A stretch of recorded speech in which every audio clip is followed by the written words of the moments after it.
All right. This video is going to talk about the most important aspect of government, totally, which is what's the purpose of government? What is the union? Why was it necessary to form the union? What is Congress? And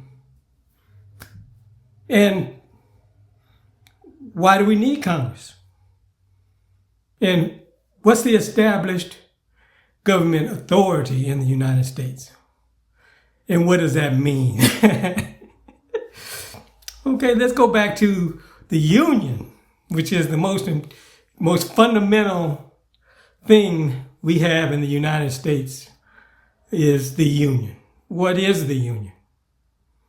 Well, the union is an agreement between the states on how they will function together to make what? Collective decisions of a free and independent state. That is, to levy war, conclude peace, contract alliances, establish commerce, and to do all other acts and things that an independent state may by right do. Now, when they filed the Declaration of Independence, each state had those rights individually. But they had no way of even fighting the Revolutionary War because they didn't have any way or any agreement on how to act collectively. That means what kind of, how do we decide what to do with the war? How do we pay for it? The whole 9 yards. Okay, so they wouldn't have had any way. Every state would have been like on their own to try to fight in their own state for their sovereignty, for their independence. Okay, so even just to work together to fight the Revolutionary War, they needed to form the Union. And they did that by an agreement, which was unanimous to all the states. And that agreement was called the Articles of Confederation, which what? It assembled the states as a democracy. All the states were equal, no matter the size, population, or anything. And all the states had equal suffrage to reach a majority consensus to determine how the states would act as a union and how to pay for it. How do you divide the cost of the war? How do you determine the troops that are necessary to where to get the troops from to fight the war? How do you know what to do, what to fight for, how much it's going to cost, or even to determine a person who would manage that situation, which was George Washington as the commander-in-chief of the military. How do you know how do you know who to choose to do that? And that's why they had to begin working on the Articles of Confederation immediately after publishing the Declaration of Independence, because they needed a way to work together and make the collective decisions of the union as a union. Okay? And where do they do that? They do that in a Congress that's assembled as a democracy, where what? All the states are assembled as equals with equal suffrage to determine a majority consensus, which is the governor of that legislative assembly. That's the process that they have to use in order to assemble or to act as a union, make the decisions of the union. And the rest of it is just to say what the authority is for making what decisions that they need to make, like the size of the military, the equipment, who to choose as the chief of the commander-in-chief, the whole 9 yards, okay? How to act as the union is made by a decision.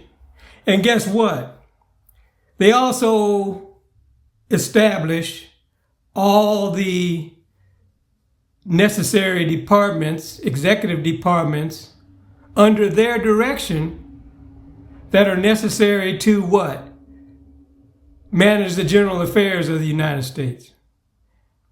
Executive departments are under Congress, under the states as the union. Okay? They aren't independent, and the president has no authority over them. Didn't have any authority over them when the president was chosen as one of the committee of the states under the Articles of Confederation, and still doesn't have any authority over anything as the president, even less authority now than they had under the Articles of Confederation, because the president was one of the members of the committee of the states. And in actuality, the president of the Senate, which is still that same president of the committee of the states, they have more power and authority than the president does because they preside over the union itself. Okay? So why am I going through all this? I'm going through all this because we had an election where we chose somebody that nobody wants. I mean, there's a small fraction, maybe 12% of the population that would consider Trump. And when you think about it, probably the same amount for considering Harris. So do the states have to seat that person or even consider that person? No. Why? Because those persons weren't chosen through the process that was established by the states as the union. Okay? They're the ones who said what the process is supposed to be. And if they say they want every elector to give them 2 persons for them to consider, and if those electors are too stupid to at least choose one of them from their own state, can you imagine a state like Colorado with 5.5 million people, and you don't have one person in your state that your electors think should be the president, should become the president of the United States? Are you insane? And every state has a right to have some of their own citizens considered for every position. And then how do they have to be chosen? Through a majority consensus of all the states. So all the states have to agree in order to make those choices. Okay? And that goes for the administration and for the powers of the president. All those things, they have to go through a majority consensus of all the states. Why? Because they are the established government authority. Okay? Even the Supreme Court doesn't have any power over the states as the union. None. Why? Because the states as a union established the doggone Supreme Court. How the court is assembled, how it functions, and how it makes decisions to come to a majority consensus to resolve whatever matter that is before the court. That's all done by the states as the union. It's about time we learned what that means again. Because we are in la-la land right now. We don't have to even consider Trump at all, ever. And I don't care how many elections he wins, that won't satisfy the requirements to become president in the United States. And he definitely ain't a leader, because the leader is the Assembly of the States in Congress as the union. And they are the decision maker.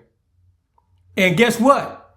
They were established by unanimous consent as the established government authority. The union is the established government authority.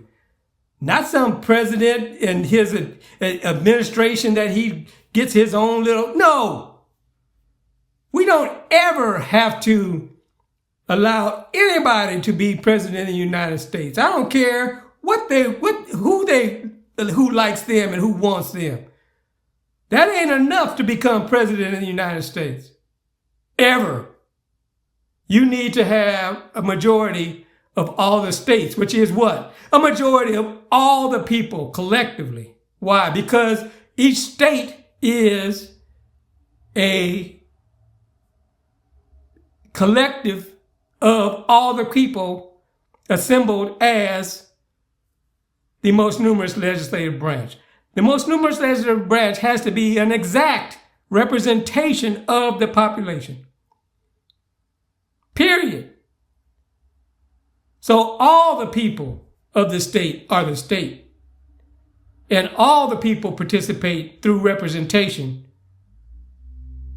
to make the decisions of their state and the decisions of the union. Okay? We need to get back to the basics here, because we've jumped ship and we're out in la la land right now.